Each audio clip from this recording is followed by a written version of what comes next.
همون شخص است. واقعا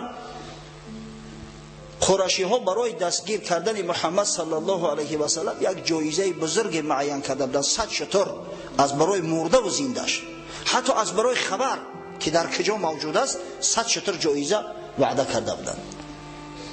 سراقه ابن مالک هم همین طمع در دلش بود که من خودم پیدا شو کنم برام 100 شتر مفت بگیرم. از این خاطر نخواست که در همین عمل کسی دیگر را شریک کند. او هم قبیلش گفت که تو غلط میگویی، این فلانی و فلانی ها هستند، ما همراه در یک معرکه بودیم، اینا خیستن عازم مدینه شدند، من خفا گشتم آمدم، تو خطا کرده ای. تا اینکه ها در دل مردم مبادا که همین طمع 100 شتر نه افتاده، اینا هم از قفا حرکت نکنن. خودش یک ذره نشست، بعدا آمد به خانه، دانست که اگر اسب سوار شو مردم میفهمند. کنیزکش امر کرد که اسب بگیر، از محله خارج در پشت فلان تپه سنگی یک خرسنگی کلام بدست، همونجا منتظر امام باش. خودش بعدی چنده نیزه را گرفت در دست، نیزه را چپانه قپید، نوگی نیزه را به زمین کشان دسته نیزه در دستش که اگر مبادا کسی بیند گمان کنه که عصا داره. و خلوت پنهانی در نصف روزی وقتی که مردم همه در راحت استراحت هستند خارج شد. آمد نزد کنیزش، اسب سوار شده، اسب قمچین کرد، از قفا تاخت. این بسیار شخصوار بود، شخصی نامدار است. اندک پیشتر بتوزیم، در هنگام جنگ بدر ابلیس علیه لعنه به صورت سراقه ابن مالک در میدان بدر حاضر شده بود. زیرا سراقه پهلوان بود، آدم معروف بود. گفت من همراه شما هستم، تا آخران قطره خون قطعتان می جنگم. اما وقتی که در صف لشکر مسلمانان جبرئیل علیه السلام و همراه لشکر ملائکه ها دید، اگر دو مخاده کرده گریخت. این بیچاره قریشی ها گمان کردن که سراقه ابن مالک صدا کردن، ای سراقه کجا میگریزی؟ گفت خاک در سر تو، من سراقه نیستم. او چیزی را که من دیدستم قسم به خدا اگر شما ببینید تلختو میکفه. سراقه واقعا شخصی پهلوان بود، نامدار بود، به حد به قوت خود مغرور بود که ببینه میدونه که 4 نفر هستن، خودش تنها به صید چون رفت. از دور وقت دید چون اسب قمچین کرد، اسب اومد نخست پای اسب غیجید. سراقه پهلوانی عرب، شخصی که در بالای اسب کلان شده است، از اسب اومد در زمین زد. از جاش خیز گفت مرگی تو، خیریت که هم قومم نیستن، اگر شرمنده بشیدم در میان عرب. ایت نگو در همین سینه سال اسب غلطی کودکی تو، یک چوماندازی نامدار. در دلش اندک شد غلطید، باری اول از اسب میغلطید، باز سوار شد، باز اسب قمچین کرد. همین قدر به حضرت نزدیک شد که صدای تلاوت رسول الله صلی الله علیه و سلم ملکه در گوشش می اومد. ناخواست دو پای اسب پیش در زمین غوطش خورد، در همون زمینی که همه سنگ است، دو پای اسب تا خمگشت، تا همون زانو در زمین فرو رفت. و سراقه بیچاره برنگ یک کودکواری اومد در ته زد. خیست همین قدر اسب از جاش میخیزاند که خیزه، اسب یک زوری و مشقت پاهاش کشید. از همون جای سوراخی های پاش یک دودی آبی رنگ خارج شد، یک چنگی که مثل دود است. دیگه سراقه در دهشت غلطید که در زمین سیاه این دودی آبی رنگ از کجا پیدا شد. فهمید که اینجا چه گپی هست. سبحان الله، خدا که هدایت کنه. مشرک میفهمه و بعضی مسلمان زاده های احمقی ما نمیفهمند. صدا شو کرد، ای محمد صلی الله علیه و سلم، یک دم صبر کنی، من فلانی هستم، قسم به خدا به شما یگان کینه و کدورت ندارم، دشمنی ندارم. یک لحظه گفت صبر کنی، مرا گوش کنی. حضرت ایستاد، صدیق میترسید، گفت یا رسول الله این بدبخت در شکار ما است، یا سراقه ابن مالک راهزن است، مبادا که یگان آسیبی به ما برسونه. اما حضرت صلی الله علیه و سلم به حد آرام بود، زیرا بشارت از جانب خدا براش اومده بود. گفت یا ابابکر لا تحزن ان الله معنا. هی ابوبکر گفت تو معزون نشو، تو ضیق نشو، خداوند همراه ماست، چی میترسی؟ سراقه ابن مالک نزد حضرت اومد، گفت من فلان شخص هستم، شما میدونید که قریش از برای دستگیر نمودن محمد صلی الله علیه و سلم 100 شتر وعده کرده است. 100 شتر. واقعا من با طمع امو شتر خارج شده بودم، اما امروز میبینم که کار شما حق است، عاقبت الامر شما غلبه میکنید. عاقبت الامر. این من اومدم یک کم توشه دارم همراهم، همه را همراهتون بگیرید توشه را، اما حضرت از او چیزی نسیتون، فقط گفت سر ما را پنهان بدار. سراقه گفت یا رسول الله یک امان نامه برام بده که یک زمان منم بگم که پیغمبر خدا صلی الله علیه و سلم در راه ملاقات کرده بودم، بین من و بین محمد صلی الله علیه و سلم چنین و چنان سخنها را بدل شد. حضرت به عامر ابن فحیره به مولای صدیق مراجعت کرد، گفت براش یک امان نامه بنویس از نام محمد صلی الله علیه و سلم به سراقه ابن مالک.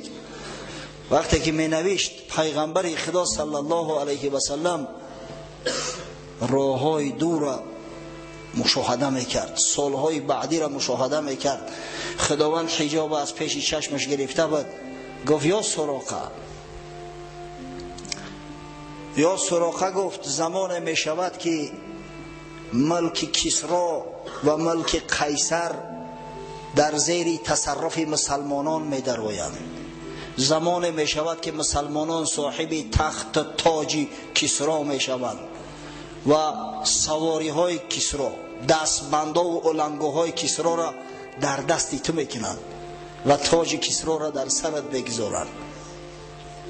برای سراقه واقعا عجیب می نمود، همچنانه که برای تمام مردم مکه، برای مردم قریش عجیب می نمود که این پاچکنده ها چه خیلی آرزوی قصر کسرا و قیصر را میکرده باشند، در صورتی که هم یک تکنون را به زور می آورند. کسی در دنیا یا را نمیشناسند. این مردم مجهول چه خیلی آرزوی تخت کسرا را میکرده باشند. سراقه هم به خود اندیشه کرد که شاید افتاد زده باشه این حضرت، تخت کسرا کجا و من کجا، دستپانه های طلایی و دستپانه های بریلانتی کسرا کجا و من کجا. اما سراقه چی میداند که آخه این حبیب خدا است، چی میداند که خداوند وقت حجاب از پیش چشم بنده گرفت آینده های دور مشاهده میکند، معاینه میکند. چی میداند که این دین حق است و پیشوای این مردم صالح محمد مصطفی صلی الله علیه و سلم اشرف مخلوق است، اشرف بندگان خداست. از کجا میدونیم؟ ما هم نمیدونیم. شاید یک نفر ماتریالیست حلحل باشه، همه قصه هایی را که همه سخنهایی را که در تمام کتب های صحیحه اومده است، در حدیث ها اومده است، در کتاب های تفسیر اومده است، در کتاب های تاریخ اومده است، در نظرش مثل افسانه بتاوه که چقدر پای اسب در داخل سنگ، در خرسنگ داخل شد. و عقل فراست ما همین مقدار است. اگر ماتریالیست باشیم، اگر با معجزه خدا که نعوذ بالله باور نداشته باشیم، اگر با امرهای خارق العاده باور نداشته باشیم، واقعا این عقلی همین ماتریالیستی و عقل مادیگرایی بسیار عقل احمقانه است، عقل کورانه است. حضرت مولوی روم قصه میکند جمله ذرات زمین و آسمان لشکر حقند، گاهی امتحان در وقت امتحان پروردگار تمام ذره های زمین و آسمان همه به لشکر حق مبدل می شوند. باد را دیدی که با آدان چی کرد، آب را دیدی که در طوفان چی کرد. باد شمالی که ببینه در همین تابستان چقدر جانفضا است، چقدر راحت است. وقتی غضب خدا آمد قوم عاد که التی لم یخلق مثلها فی البلاد، خداوند در بارشان میگوید که از اینا قوی جوستر، از اینا پهلوانتر هیچ مردم خلق نشده است. دیدی که یک شمال چگونه سر به نیست کشید، چگونه نیست نابود کرد. آنچه آن بابیل با آن پیل کرد، آن که پشه کله نمرود خورد. قصه اصحاب فیل خوب میدونه شما، ما قصهش هم کردیم هنگام تولد رسول الله صلی الله علیه و سلم. یک پشه کله پادشاه بزرگترین عصر نمرود ظالم خورد، آنکه سنگ انداخت داوود به دست، گشت 600 پاره و لشکر شکست. قصه داوود علیه السلام هم بسیار گفته ایم، شنیده. متاسفانه صحبت با مجالی همه این قصه ها را شرح توضیح دادن ندارد. سنگ میبارید بر اعدای لوط، تا که در آب سیاه خوردند غوت. چگونه خدای تعالی دشمنان لوط علیه السلام قوم لوط به خاک یکسان کرد، زیر خاک کشید. این قصه ها را شما همه میدونید، قصه های قرآنی هستند.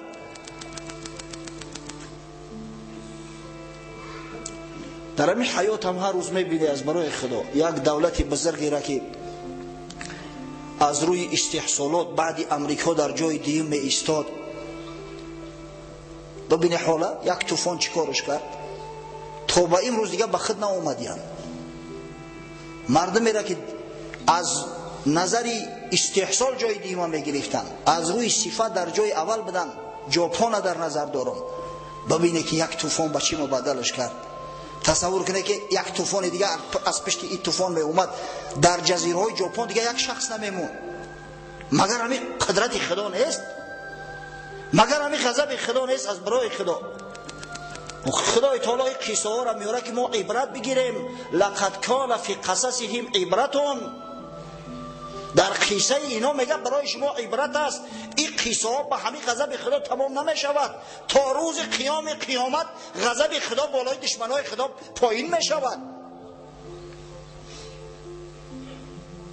گر بگویم از جمادات جهان، عاقلانه یاری پیغمبران. مثنوی چندان شود که 40 شتر، گر کشد عاجز شود از باری پر. حضرت مولوی میگه اگر تمام این جسمهای منجمید بیجان که با کمک پیغمبرای خدا قیام کردن یک نامبر کنن، مثنوی به حد کلان میشود که دیگه در 40 شتر بردش نمیشود. ولی 6 جلد است، 600 جلد شاید شود.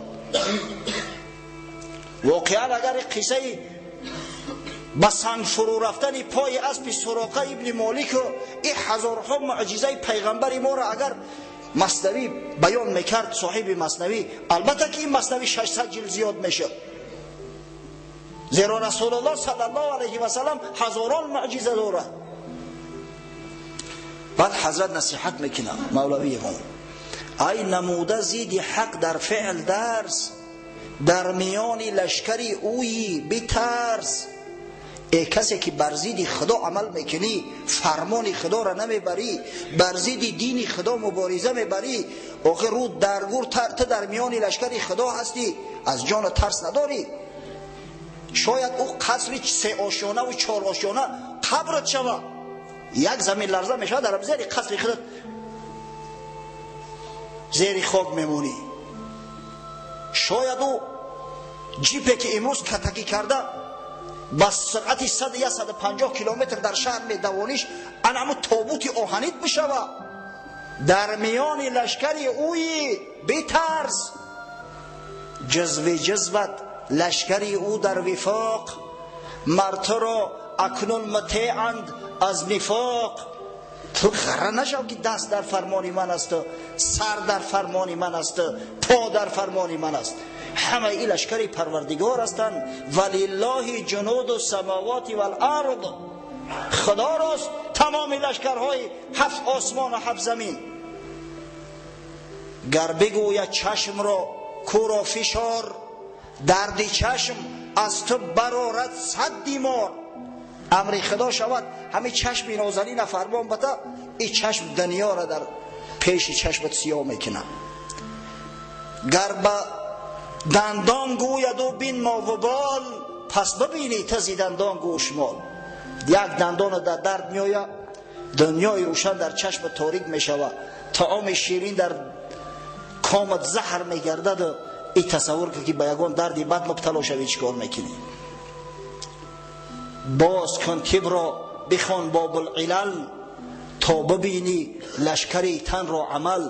ای پروفسوری ماتریالیستی ابلهی که محمد صلی الله علیه و سلم گرفتار بیماری اپیلپسی میگوی، رو در خاک تو عالم نیستی، قسم به خدا عالم نیستی. اینشتین میگفت نауکا بیز ریلیگی خرمید، علم بدین لنگ است، شل است، پای حرکت نداره، تو عالم نیستی بدبخت. باز کن تیب را بخوان باب العلل، یک بار دیگه هم کتاب تیب تبرک بزن، خشرو نگاه کن تا ببینی لشکری تن را عمل. دخترای دل در تعجب میمونن که همه دل ببینید در یک دقیقه 70 بار فشار میخورده است. 70 بار در یک دقیقه دست فشار بده، دست در کار میمونه. میگه در هنگام جراحی همه خشرو رفته است، نخست خود به خود دل از حرکت میمونه. یا که شخصی که دلش حرکت مانده است، همه امید مردم قطع کردن که تمام که این مرد، نخست دل به حرکت میدروید. چونکه جان هر جزو وی است، دشمنی با جان آسان کی است.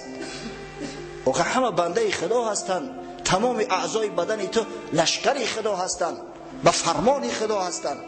دشمنی با جان آسان کی است. او احمقی که بر ضد دین مبارزه میبرد، بر ضد محمد صلی الله علیه و سلم مبارزه میبرد، او با جسم خودش مبارزه برده است، با سایه خودش جنگیده است. او بدبخت از روی بی عقلی و بی فراستی.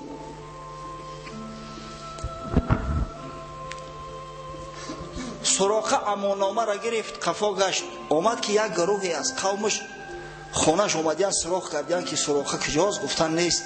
گفتن با این سراقه فهمید که همون 4 نفر گریزگان قریش هستند، برای دریافت کردن همون جایزه خودش تنها رفت. این بدنفس ما را همراه نگرفت. یک گروه شده و می آمدن که از سری رهش سراقه برآمد، گفت بگرده سرگردان نشوی، یا دیگه کسابدیانا ما هم فند خورده ما قفاشو رفتیم. و همه خیل شخصی که در ابتدای روز دشمن شدیدترین محمد صلی الله علیه و سلم بود، الکی در انتهای روز به یک دوست و به یک جان فدای محمد صلی الله علیه و سلم بدل شد. اندک پیشتر بتوزیم، در زمان خلافت عمر فاروق رضی الله عنه، تیصفون به دست مسلمانان فتح شد. ما در موضوع حضرت عمر و کشورکشایی مسلمانان در زمان خلافت حضرت عمر 9 جمعه گپ زدگیم. انشاءالله قوم مسجد ما خوب میدونن که چی نوع تیصفون فتح شد و غنیمت جنگی زیاده به دست مسلمانان غلطید، از جمله تخت کسرا، تاج کسرا، لباس های کسرا، انما اولنگو دستپانه های کسرا و همه اینا را به نزد حضرت عمر که خلیفه مسلمانان بود فرستادن. حضرت از همین قصه با خبر بود، از سخنی که رسول الله صلی الله علیه و سلم به سراقه ابن مالک گفته بود در همون صحرای بی آب در وقت مسافرت با خبر بود. گفت سراقه را پیدا کنه، سراقه را آوردن. حضرت تاج کسرا را در سرش گذاشت و دستپانه های کسرا را در دست سراقه انداخت. گفت یا سراقه، یا داره که محمد صلی الله علیه و سلم، محمدی که به شکارش بر اومده بودی در فلان تاریخ فلان سال برای چی گفت؟ سراقه و تمام صحابه های پیغمبر صلی الله علیه و سلم همه به گریه افتادن. چه شخصای بزرگی بودن؟ کسایی که از جمال محمد صلی الله علیه و سلم چشمای خودشون را سیراب کردند، از صحبت رسول الله صلی الله علیه و سلم استفاده و نوش جان کردند. خوشا به حال شد. خداوند رحمت و مغفرت چون کند. در روز 4 صفر با بریده ابن حسیب اسلمی ملاقات کردند. بریده ابن حسیب همراه 80 نفر از قوم خود از بنی اسلم بودند. حتی در بعضی کتاب ها از جمله در کتاب رحمت للعالمین منصور پوری اومده است که بریده هم به خاطر همون 100 شتر با جستجوی رسول الله صلی الله علیه و سلم خارج شده بود. لب بحر همو راهی بین مکه و مدینه را جستجو میکرد و میپالید که مبادا دستگیر شود. می اومدن ایو 80 نفر هستند، 80 نفر سواره، همه با اسلحه. واقعا حضرت ابوبکر صدیق در دهشت افتاد که مبادا دشمنان باشند. وقتی نزدیک شدن رسول الله صلی الله علیه و سلم با دوستش ابوبکر گفت که بپرس که اینا از کدام قبیله هستند. سوالش کرد ابوبکر صدیق، از برایده سوال کرد که تو از کدام قبیله هستی؟ گفت از بنی اسلم. پیغمبر خدا صلی الله علیه و سلم همه را به فال نیک میگرفت. گفت انشالله به سلامت رستیم. اسلم از ابو ریشه سلامت سلام است، به سلامت رستیم. گفت یا ابوبکر اندوهگین نشو، از اینا به ما زیان نمیرسد. بعد بود پرسیدش که بپرس از برایده که از کدام عشیره بنی اسلم است، قبیله اسلم کلان است، از کدام عشیرش است. سوال کردن، گفت از بنی سهم. حضرت صلی الله علیه و سلم در جوابش گفت اخست سهمک، تو گفت حصه خط از اسلام گرفتی، تو مسلمان میشوی. مقصد اصلا عرب ها وقتی که قرعه پرتایی میکنن، قرعه کشی میکنن یا وقتی تقسیم میکنن، عادتا تیر استفاده میبردن. سهم، تیر، از تیردان تیر میکشیدن و همون قرعه میکشیدن. یعنی تو گفت تو سهم خط گرفتی، تو حصه خط از اسلام انشاءالله گرفتی. و برایده ابن حسیب اسلام آورد همراه 80 نفر رفیقش. این اسلام ها ببینه چی بزرگی داره. دشمنای اسلام طعنه میزنن، تهمت میکنن اسلام به ضرب شمشیر و به ضرب آتش در دنیا انتشار یافته است. قسم به خدا دروغ محض است. من از ابتدای اسلام براتون قصه کردم، اومده استم در یگان جا دیده که یگان شخص مجبورا مسلمان کرده باشن، انشاءالله علی تا انتهاش هم یگان کذبانه میخوره. و همون کسایی که دعوا میکنن که اسلام به ضرب شمشیر و به ضرب آتش پهن شده است، والله یگان حجت دلیل هم ندارن و جرأت هم ندارن که در نزد یک عالم اسلامی رو برو ایستاده و مسخنشو نگوین. این اسلام دینی مجبوری نیست، این اسلام دینی زنده گرداننده است. دلهای بیمار شفا میبخشد، قلبهای مرده را از نو زنده میکند. اسلام جامعه را زنده کرد. یک عالم فرانسوی است لامارتین، شاید بعضی ها نامش میدونن بعضی ها نمیدونن، درباره محمد صلی الله علیه و سلم سخنای نوشته است. قسم به خدا خوندم آب شدم. سبحان الله، یک نفر نصرانی درباره رسول الله صلی الله علیه و سلم این فکر عقیده را داره و یک نفر به نام ابله مسلمان پیغمبر خدا صلی الله علیه و سلم گرفتار بیماری اپیلپسی میدونست است. لامارتین میگوید او بار گران و وزنین که تمام بشریت طاقت برداشتن او را نداشتند، از میان در تاریخ بشر یگانه شخصی که او بار برداشت گرفت محمد صلی الله علیه و سلم بود.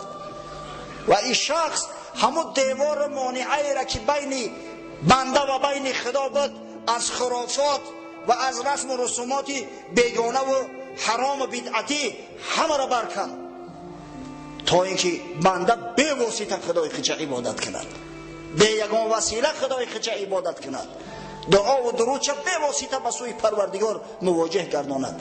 این گفت کاری اندک نیست، والله تمامی بنی بشر توانی برداشت بار نداشتند، اما محمد صلی الله علیه و سلم با وجود آن که افزارش امکاناتش خیلی کم بود، همین باری گران به دوش گرفت. پس امروز ما باید میگه حمد و ستایش محمد صلی الله علیه و سلم کنیم که بنی بشر نجات داد از بت پرستی، از آتش پرستی، از سگ پرستی، از خر پرستی و امثال این.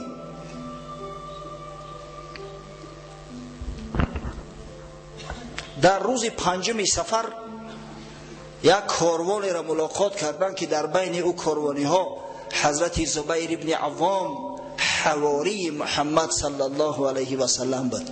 زبیر ابن عوام پسر عمه رسول الله صلی الله علیه و سلم است و زبیر از سفر تجارتی از شام می آمد که ناخواست رسول الله صلی الله علیه و سلم در بین راه ملاقات کرد. دو لباس بسیار زیبا خریده بود، لباس سفید، دو جامعه سفید زیبا. یکیش به رسول الله صلی الله علیه و سلم پوشانید، یکیش به ابوبکر صدیق، و هر دوست لباس سفید پوش. فرمای هر دوش یک شکل و یک رنگ بود. هر دو وارد قبا شدند. از راه مکه به مدینه در ابتدا قبا شروع می شود. قبا هر آمدن مردم مدینه، انصاری ها که از قدوم پیغمبر صلی الله علیه و سلم با خبر بدن، می دانستند که حضرت علی از مکه خارج شده است، مدت یک هفته گذشته ایستاده است. هر روز می برآمدند تا وقتی علمی نصف روزی، تا وقتی که دیگر از شدت گرمی ایستاده نمیشد، در منطقه حره منتظر رسول الله صلی الله علیه و سلم می ایستادند. همون روز هم رفتند تا نصف روزی ایستادند، اما دیدن که پیغمبر صلی الله علیه و سلم نمودار نیست. گفتن می رویم کمی استراحت میکنیم، آفتاب که تابشش کمتر شد بگاهی روزی با خارج میشویم.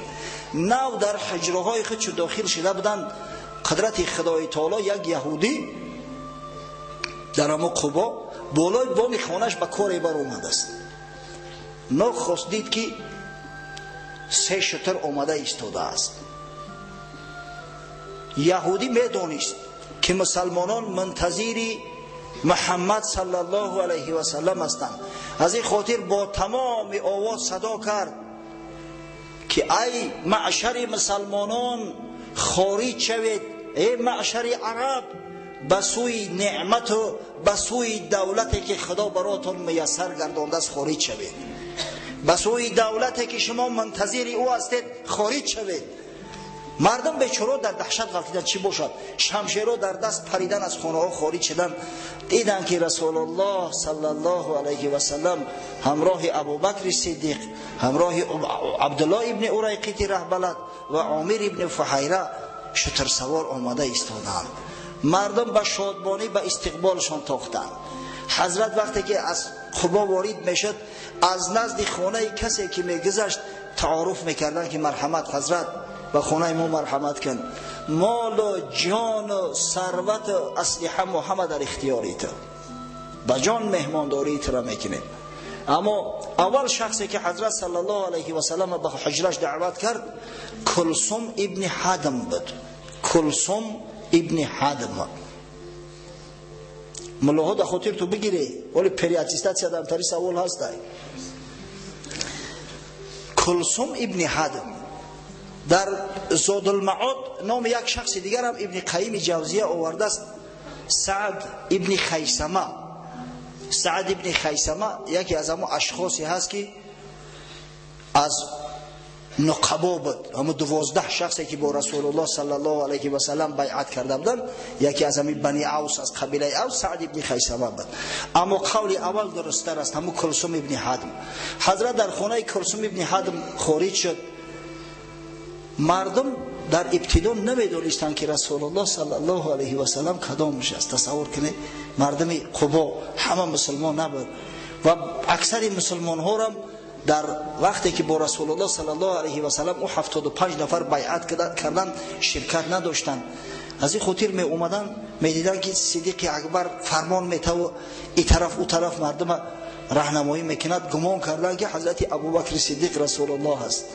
اما وقتی که حضرت هم خاموش است، خدای تعالی یک سکینه در قلبش وارد کرده است، بسیار آرام با تمکین. وقتی آفتاب بالای حضرت تافت، ابوبکر صدیق آمد با بدنش بالای سر رسول الله صلی الله علیه و سلم خود را سایبان گردانید. بعد مردم فهمیدن که محمد صلی الله علیه و سلم کدامش بد است.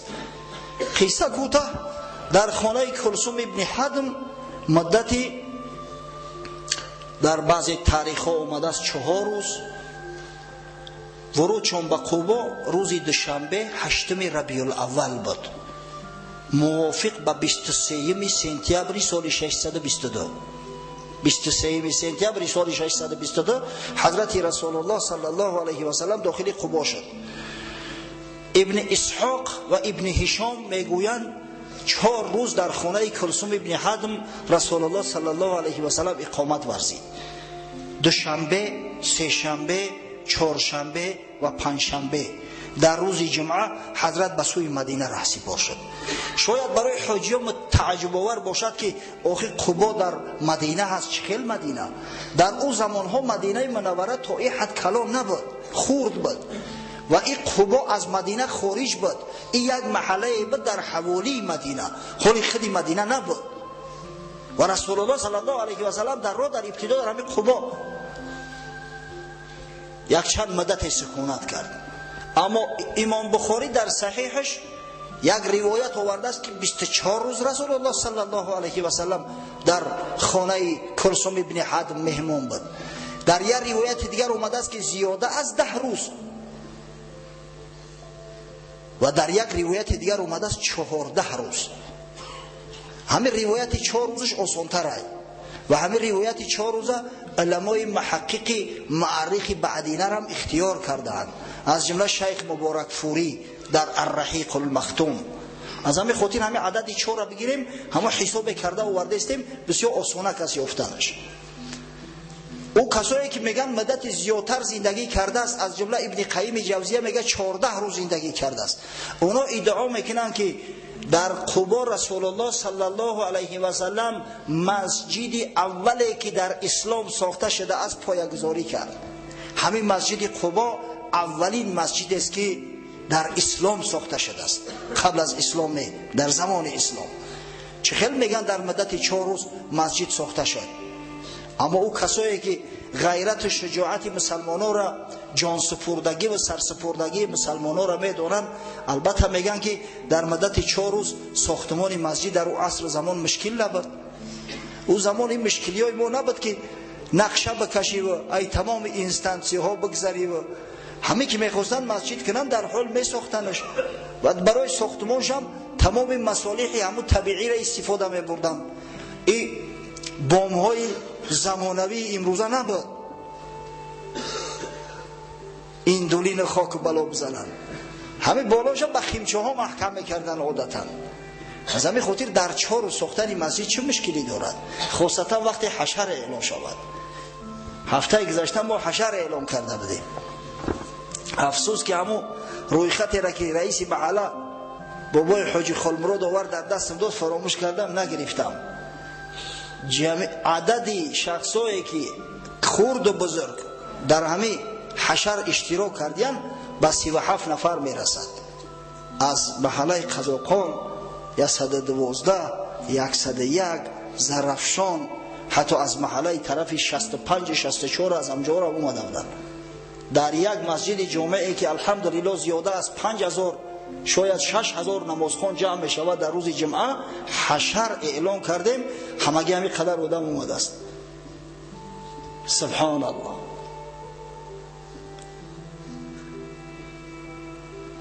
در گفتم دیوار گوش دار، من گپورا بهوده نمیگم، برای خلاصه کردن میگم، شما خطا که قضاوت کردن بگیرید. و روز جمعه حضرت صلی الله علیه و سلم به بنی نجار و خزرجی ها که تقایای آن حضرت هستند، قصه شده من گفته بودم شما میدونید، آدم فرستاد که من داخل مدینه میخواهم شوم. بنی نجار تمام مردهایی که قدرت شمشیر برداشتن داشتن همه مسلح شدند و آمدند و از دو جانب صف گرفته و رسول الله صلی الله علیه و سلم در میانه گرفتن همراه شترش و عازم مدینه منوره شدند. در راه می آمدن یک موضعی از با نام موضعی بنی سالم بن عوف معروف است. امروز او را مدینه شده است. همین در ورود نزدیک به مدینه در یک درچه همین قوم سالم ابن عوف زندگی میکردن. در داخل همون دره یک مسجد نیز داشتن. وقتی نمازی پیشین شد، روز جمعه بود، حضرت صلی الله علیه و سلم جمعه اول در اسلام را در آن همین دره بنی سالم ابن عوف در نزدیکی مدینه منوره گذاشت. سال 2007 من حاجی را برده بودم به همین مسجد بنی سالم ابن عوف که اول مسجدی که نماز جمعه خونده شده سر همین مسجد است. بعد ادای نماز جمعه حضرت صلی الله علیه و سلم وارد مدینه منوره شد. اگه چی شور و چی هنگامه در مدینه بود. یثرب مدینه الرسول نام گرفت. بعداً کوتاهش کردن مدینه. امروز در تمام عالم با نام مدینه معروف است.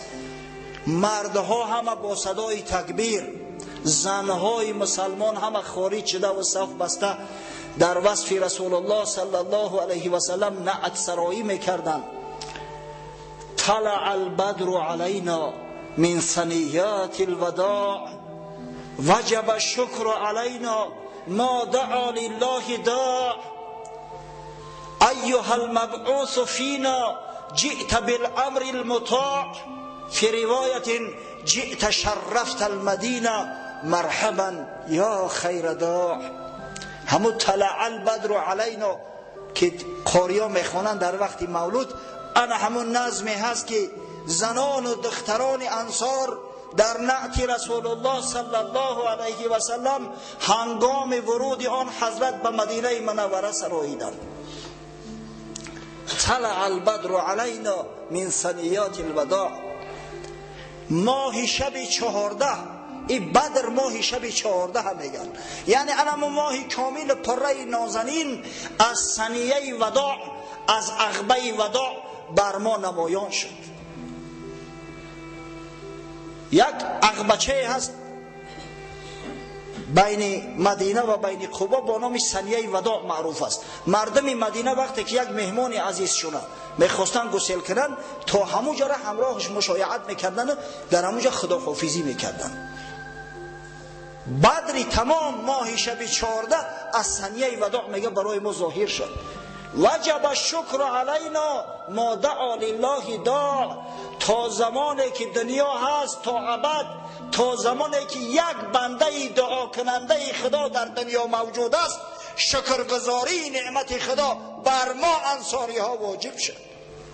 یا الله، تا زمان دنیا باقی است برای این نعمت بزرگ شکرگزاری نعمت الله بر ما واجب شد. ایها المبعوث فینا جئت بالامر المطاع. ای مبعوث شده از میانه ما، ای کسی که خدای تعالی تو را به پیغمبری برگزید از میانه ما، تو یک امر را، یک فرمان را، یک دین را آوردی که مطاع است، اطاعت آن واجب است. جئت شرفت المدینه، تو با قدوم خودت مدینه را مشرف گردانیدی. قدوم تو باعث شرف و عزت مدینه منوره گشت. جئت شرفت المدینه مرحبا یا خیر داع. خوش آمدی، قدومت مبارک باشد. ای بهترین دعا کرنده های خدا، ای بهترین دعای های پروردگاری بزرگ. حضرت صلی الله علیه و سلم بالای شتر سوار می آمد. مردم انصار در هر محله می رسید، بعضی ها می آمدن سری راه شتر را می گرفتن، می خواستن از مهار شتر بکشن به خانه هاشو بدرانن. این چه دولتی بزرگ است که پیغمبر خدا صلی الله علیه و سلم مهمانت شود. سبحان الله. اما حضرت هر وقتی که راه شتر را می گرفتن اعلان میکرد خلوا سبیلها فانها مأموره. ای مردم سری راه شتر را باز کنه، این شتر از جانب خداوند مأمور است، کردورش نشوه، این خودش جای نشست شمی و بعد شتر آمد در میانه شهر مدینه منوره رسید و همون موضعی که امروز با نام مسجد نبوی در شرق غرب در تمام عالم معروف و مشهور است، در همون موضع شتر به زمین نشست. حضرت از بالاش پایین نشد، شتر باز از جوش برخاست، یک چند قدم رفت، باز برگشت، آمد در همون موضعی که نشسته بود نشست. حضرت صلی الله علیه و سلم بعداً از بالای شتر فرامد که ابو ایوب انصاری، خالد ابن زید، نامش خالد ابن زید است، ابو ایوب، اما با تخلص ابو ایوب انصاری مشهور است. الکی بار وقت جامدان نبود، خرجین های رسول الله صلی الله علیه و سلم گرفته است، دوام به خونش برده است. همه عروسان میگن که نگل سفتروی شستیه ایتا ایده گرفته برده است. حضرت پرسید که این باروی من کجا شد؟ رختی سفرم کو. ابو ایوب گفت یا رسول الله من بردمش خانه بردم. حضرت گفت المرء مع رحله، مرد همراه برو رختی سفرش باید باشه. اکمل قطعی ابو ایوب میروم. امام بخاری یک روایت دیگر هم ذکر میکند، میگوید وقتی حضرت صلی الله علیه و سلم از شتر فر اومد گفت خانه خیش تبارهای ما از بنی نجار خانه کی نزدیکتر است؟ ابو ایوب پرید خیز گفت یا رسول الله، اینا گفت سرای من، اینا دری حولیم، اینا من کمینه کمتری خدمتگارت بارو را در دستش گرفته راه کشد. حضرت گفت نباشه یک خانه برای ما مهیا کن. و شتر به دست اسعد ابن زراره رضی الله عنه رسید. اسعد ابن زراره در شتر را گرفت به حوله خودش برد که شتر را لااقل گفت من تربیت کنم. حضرت صلی الله علیه و سلم در خانه ابو ایوب انصاری مهمان شد. چند مدت ابو ایوب انصاری میزبان رسول الله صلی الله علیه و سلم بود، صاحب فرزند بود، در شکمش نمیخورد و نزد حضرت طعام فرستاد. خدمت حضرت کرده است، به حد خدمت کرده است که اندک پیشتر بتازیم در تاریخ. یک زمان ابو ایوب انصاری به بصره اومد در زمان خلافت حضرت علی رضی الله عنه. عبدالله ابن عباس رضی الله عنه والی بصره بود. ابو ایوب که اومد در بصره در اومد، عبدالله ابن عباس ملاقاتش کرد، آوردش به خانهش. یک خانه فساد داشت، آخه والی باشه و خانه فساد نداشته باشه، خانه خوب داشت. خانه را در اختیار ابو ایوب گذاشت، زن فرزنداش گرفت برفت، خودش در یک کاروانسرا میزیست، زن فرزندش در خانه یک خیشش گذاشت.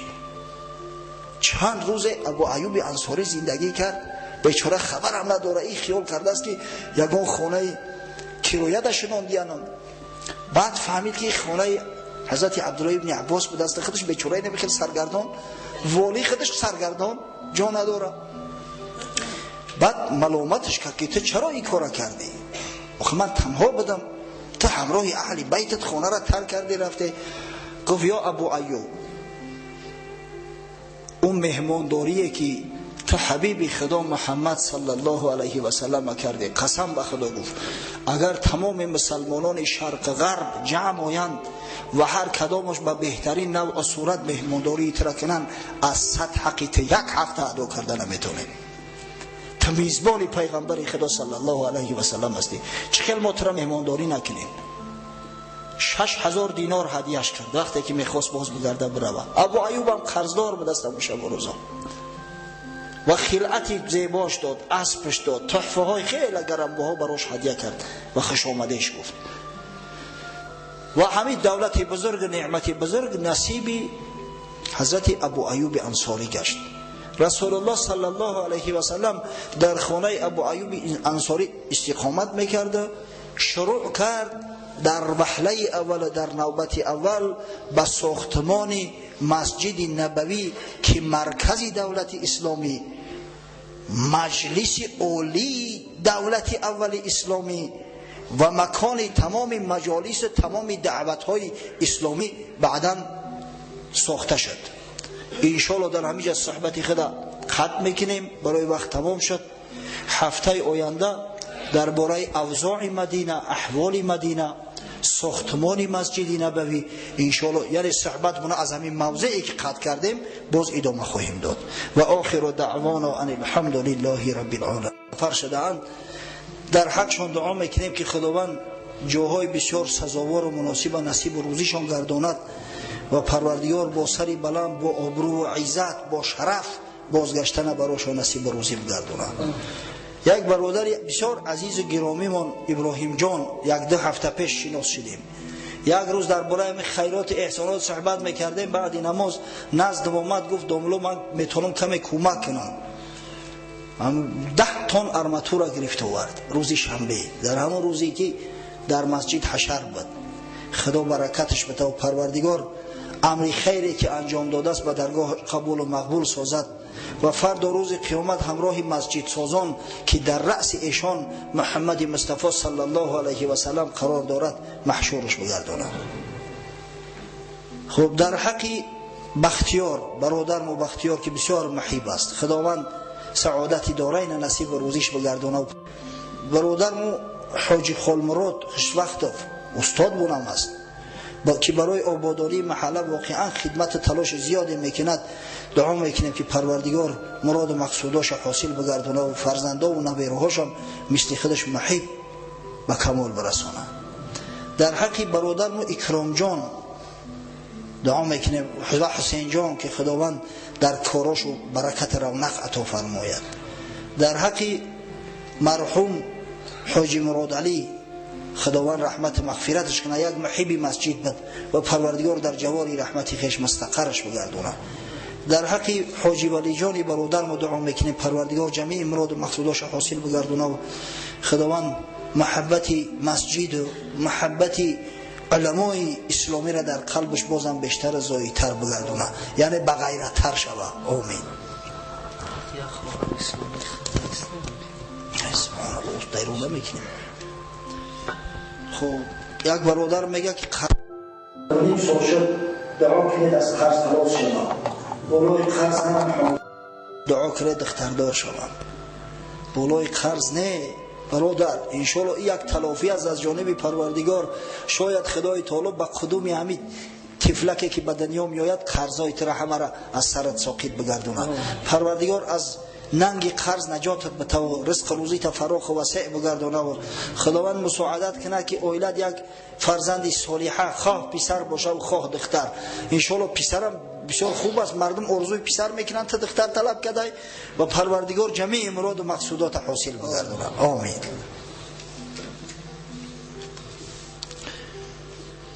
خب یک برادر میگه که در حق برادرم دست جمعانه دعا کنید که 13 سال است که بی فرزند است، خداوند او را صاحب فرزند کند. در حق این برادر و در حق تمام برادرها و خواهرای اسلامی که امروز نیاز به فرزند دارند، در امید فرزند هستند، از جمله در حق فرزند خودمانم دعا میکنیم که خداوند براش فرزندای صالح و نوری چشم عطا کنه و خداوند جمیع مراد و مقصوداشون حاصل گردونه. یک برادر میگه که امروز روز قبول دعاست، دعا کنید که بر من یک زوجه مسلمه و خدا ترس نصیب روزی گرداند. ای خوشا به حالت پروردگار را تمام این جوانای ما را که هنوز زندار نیستند، بعضی شخصای زندار هم که با آرزوی زنگیری دارند، خداوند صاحب زنهای صالحه شو گردان. واقعا این زن صالحه یک نعمت بزرگی خدا